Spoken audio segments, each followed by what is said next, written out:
ભગવાન સિવાય બીજું કોઈ મારી શકે નહીં. રાવણને સમજાયું છે કે ભગવાનનો અવતાર થઈ ચૂક્યો છે. અને રાવણની સમજણ તમે અહીંયા જુઓ, વિચાર કરે છે જો સામાન્ય રાજા હશે તો એની પત્નીને સીતાને લઈ આવી એ મારા માટે કઈ બહુ મોટી બાબત નથી.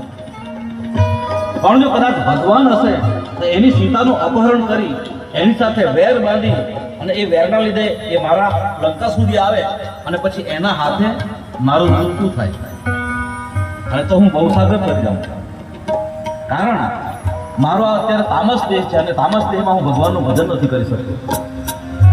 કોઈ ભજન નહીં તામસ